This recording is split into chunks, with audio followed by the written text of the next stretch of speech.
Juste Jérôme, parce qu'il y a ce terme qui a été utilisé par Bertrand tout à l'heure, le côté catastrophique. On a souligné l'importance de Kylian Mbappé. Vous, à quel point, là, clairement, les Pays-Bas et la Pologne, ça semble quasiment impossible. On va prendre la précaution oratoire qu'il faut, mais ça semble très, très compliqué. À quel point ça vous inquiète? Ton euro, il a changé, effectivement. Il n'est pas mort. Qu'est-ce que tu sous-entends? Qu'il a changé. Le football, il a changé. Il a changé. L'euro, il a changé. Mais il n'est pas mort. Mais ça va rétablir des équilibres. Effectivement, peut-être polluer la vie du vestiaire, si ce n'est pas tranché rapidement. Qu'on aime ou qu'on n'aime pas Mbappé, c'est effectivement souvent par lui que la lumière arrive dans les matchs fermés. On l'a vu, souvent. Et Stéphane l'a rappelé tout à l'heure, notamment ce soir. Il est sur le but. Donc pour toutes ces raisons, oui, déjà inquiet. Et puis Fabrice Briand a dit un truc, on n'est pas revenu dessus. Mais dans quelle mesure aussi l'intervention peut-être en haut lieu du Real, qui voudra avoir un avis, qui donnera un avis médical ou qui fera consulter. Là, pour le coup, autant sur les Jeux Olympiques, si tu veux, je pense que le Real n'écoute pas la France. Je pense que là, pour la suite de l'Euro, la fédération va décider en elle-même ce qui est le mieux pour le joueur. Il y a plein de choses dans la boucle. Mais qui m'inquiète, et à commencer par le sportif, évidemment, parce que je pense que cette équipe de France-là, le challenge qui lui est proposé sans Kylian Mbappé va être intéressant et passionnant à relever, et très compliqué. On rappelle juste, Jérôme, que depuis qu'Mbappé est en équipe de France, il n'a jamais manqué un match en grande compétition officielle. C'est-à-dire que l'équipe de France a toujours eu Kylian Mbappé. C'est quelqu'un qui, de toute façon, sur l'ensemble de sa carrière, a été épargné par les blessures. L'autre truc dont on ne parle pas, là, on parle de l'équipe de France qui doit se réorganiser, peut-être le coup moral, c'est aussi le rapport aux adversaires. Kylian Mbappé, c'est un joueur qui fait extrêmement peur. C'est quelqu'un qui reparamètre la façon de défendre et de situer une équipe adverse. Souvenez-vous, à la Coupe du Monde, les Anglais, le nombre de papiers sur Kyle Walker, etc. Ils se font, et je pense que tout le monde se prend la tête sur sa seule présence. Il est bon ou il n'est pas bon, mais le fait est que tu ne défends pas pareil en fonction du fait qu'il soit là ou qu'il ne soit pas là. On l'a vu d'ailleurs avec le PSG plusieurs fois, des équipes... À chaque fois que je pense à ça, je pense au match face à l'Olympique de Marseille en Coupe de France. Je pensais à ça exactement. Où ils n'ont pas défendu pareil. Avec Tudor, où sans Mbappé, ils leur ont sauté à la gorge, et avec Mbappé, d'un seul coup, ils ont tout réorganisé leur défense, et ils se sont fait exploser.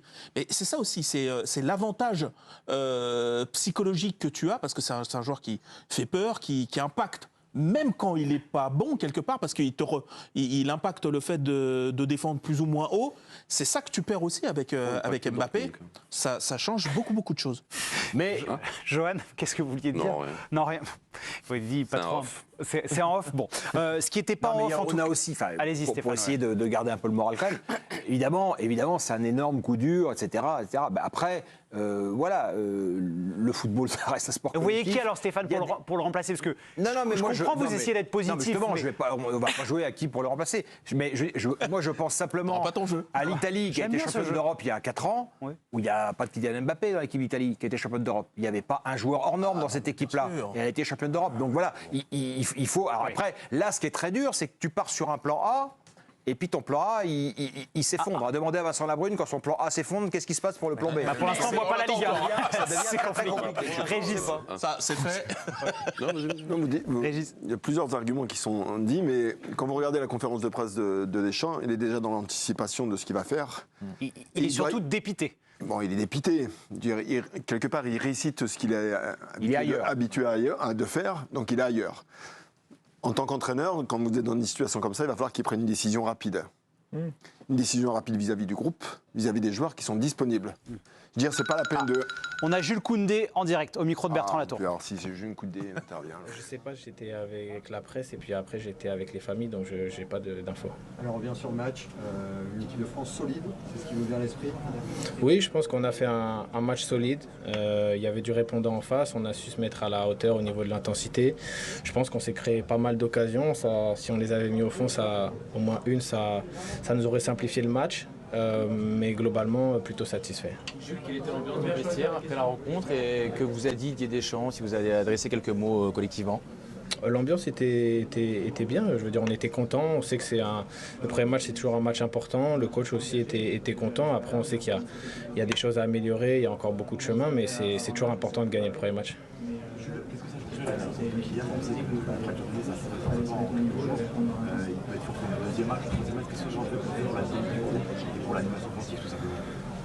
c'est un joueur très important, c'est notre capitaine. Après, comme je vous l'ai dit, j'ai pas plus d'infos, donc je ne sais pas. C'est sûr qu'un joueur comme Kylian, ça changerait beaucoup de choses. Jules, para España, ¿cómo está Kylian y cómo de preocupados estáis vosotros? Acaban de preguntarme, así que no lo sé. No lo sé, no lo he visto.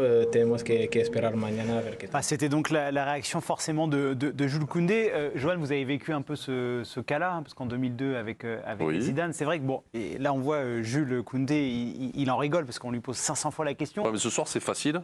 Parce que tu peux te dire, non mais j'étais pas dans le vestiaire, j'ai pas l'info, mais à partir de demain, après-demain, là, les mecs, pour répondre, ça va être à la fois lourd, et à la fois... c'est pour ça que Régis ils vont être drivés. L'importance de la rapidité de la décision. Dites ça ou dites ça, quoi. Ils vont pas trop s'engager. Régis, Jules Koundé vous a coupé. Je suis désolé, on a été coupé par Koundé. Mais C'est honteux. Mais on adore Jules Koundé. Émile Gillet est en pleine forme. Pour une fois qu'il coupe. non, mais il faut savoir qu'à l'intérieur d'un groupe, les joueurs vont être en attente d'une décision. Je peux vous assurer que ce sera un des sujets les plus importants dans le vestiaire. En fait, quelle position le sélectionneur va prendre par rapport à ça ? Est-ce qu'on est dans une forme de continuité, il y a une forme de patience et on attend éventuellement qu'ils reviennent et qu'ils soient disponibles ? Ou est-ce qu'il va donner la responsabilité au groupe ? Et cette position, elle va être hyper importante pour les joueurs, pour que tout le monde soit concerné. Pas la peine de s'éparpiller ou attendre. À partir du moment où le verdict il va être clair sur la blessure et la nature de la blessure, pour moi, il faut qu'il prenne une décision vis-à-vis du groupe. Ah, Adrien Rabiot en direct. Pardonnez-moi Régis, décidément, vous êtes tiré les joueurs des Bleus. Ouais, merci Adrien. Vous Non. avez échangé par message avec lui? Non, pas encore, non. Moi, je viens de sortir de la douche, donc... Un petit mot, victoire logique pour la France, costaud l'adversaire. Ouais, on aurait dû marquer plus. Ça aurait été bien d'aggraver le score. Après, dans le match, oui, la victoire est méritée. On a été bons, ils ont mis beaucoup d'intensité. C'est un match très engagé, mais on a su répondre et après, avec nos qualités, faire la différence. Dans l'ensemble, c'est un bon match. Adrien, avec N'Golo Kanté, tu fais partie des joueurs qui clairement ressortent ce soir. Est-ce que toi aussi, tu t'es trouvé très bon ? Je me suis trouvé bon. J'étais en jambes, j'avais pas 90 minutes, donc je savais pas jusqu'où je pouvais aller, mais j'avais décidé de pas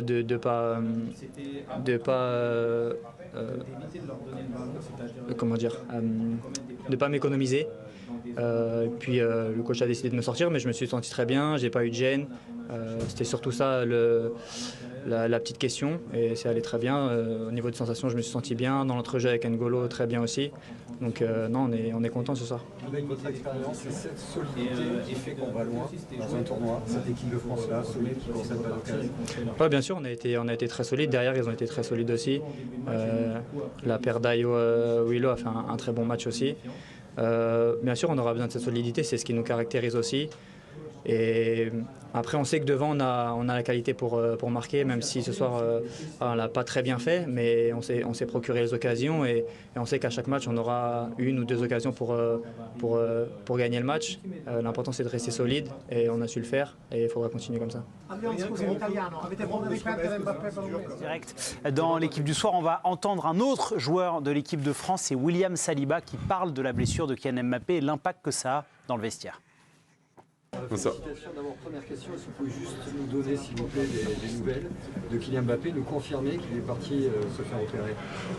Ça, j'en ai aucune idée, je l'ai pas encore vu. Vous m'apprenez la nouvelle. En tout cas, j'espère que, quoi qu'il arrive, qu'il s'en remettra le plus rapidement possible parce qu'on a besoin de lui. William, quelle était l'ambiance dans le vestiaire? Est-ce que vous avez exulté parce que vous l'avez tellement dit, gagner un premier match c'est dur, ou il y avait aussi la crainte par rapport à l'état de santé de votre capitaine?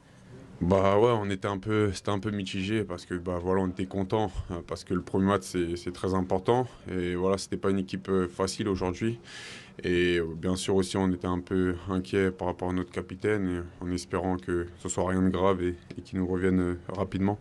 Bon là, on est typiquement dans ce que vous expliquez, Régis, l'impact que ça a directement dans le vestiaire. Dave, on le sent et on l'a vu notamment sur le visage de Didier Deschamps, parce qu'on a beaucoup parlé de Kylian Mbappé, mais le visage du sélectionneur de l'équipe de France, il a l'air dépité. Oui, bien sûr. C'est rare de le voir comme ça. Aussi touché, oui. Oui, c'est sûr. Moi, une des fois où je l'ai vu le plus touché, c'était après Alors c'était d'autres circonstances, mais c'était après le Ukraine-France. Vous vous souvenez du barrage? Oui, le barrage. Et il avait une mine. Mais défaite. C'était impressionnant. Mais il jouait aussi son avenir, l'avenir des Bleus immédiat. Et là, tu as l'impression aussi qu'il y a une chape de plomb qui lui est tombée dessus, parce que c'est le pire scénario possible là pour lui, compte tenu de la façon dont il a construit son équipe depuis maintenant bien longtemps. C'est-à-dire que on l'a dit, c'est l'alpha et l'oméga, c'est le joueur le plus décisif, en tout cas, de cette équipe. L'équipe est construite comme ça, le schéma est fait pour ça, il sait l'avantage qu'il perd. Mais après, Régis le disait, sans un coach, c'est réagir. Et s'il y en a un qui réagit quand même très très bien et qui s'adapte, c'est lui. Parce que je disais tout à l'heure que ça tombe sur Didier Deschamps, c'est Didier Deschamps qui doit gérer cette situation. Il se trouve que c'est pas le plus mauvais pour gérer ça. Parce que justement, moi j'ai eu l'impression que dans d'autres situations, par exemple en 2002, j'ai eu l'impression par exemple que Roger Lemaire, ça avait été compliqué de gérer cette histoire avec Zidane, de réorganiser, de mettre un cordon sanitaire. Mais il y avait aussi l'incertitude, comme tu dis, Jo. Il y avait l'incertitude. Elle était dure à gérer parce qu'il y avait l'incertitude. Mais je trouve que Didier Deschamps, c'est quelqu'un qui a cette capacité d'adaptation et de réactivité. Donc je pense qu'il est déjà en train de... Par rapport à ça, parce que Stéphane en parlait aussi sur le fait qu'il y a un vivier énorme en équipe de France. Vous, Johan, et on a souvent les débats sur l'importance de Griezmann et parfois... On s'en plaint un peu, le côté un peu restrictif dans le jeu de l'équipe de France, l'ultra-dépendance à Mbappé. Vous y croyez, vous, à une équipe de France qui se réinvente sans, au moins pendant 2 matchs, le numéro 10 tricolore? Non, mais après, il va falloir. De toute façon, quoi qu'il arrive, moi, je reste persuadé que ces 2 prochains matchs, il ne sera pas là. Donc, il va falloir aussi peut-être que certains joueurs se responsabilisent un peu plus. Ça va peut-être aussi libérer certains mecs qui se reposaient peut-être un peu trop sur le fait que Kylian Mbappé allait décanter la situation. Donc ça peut aussi libérer certains joueurs pour être décisif un peu plus que d'habitude. Donc après, c'est comme dit Dave, c'est important, c'est le sélectionneur qui va, et comme le dit Régis, trancher à un moment donné pour mettre en place un nouveau style de jeu ou un nouveau joueur en place. Pour être performant, mais là je suis pas inquiet sur la gestion et le management de Deschamps sur ça, quoi.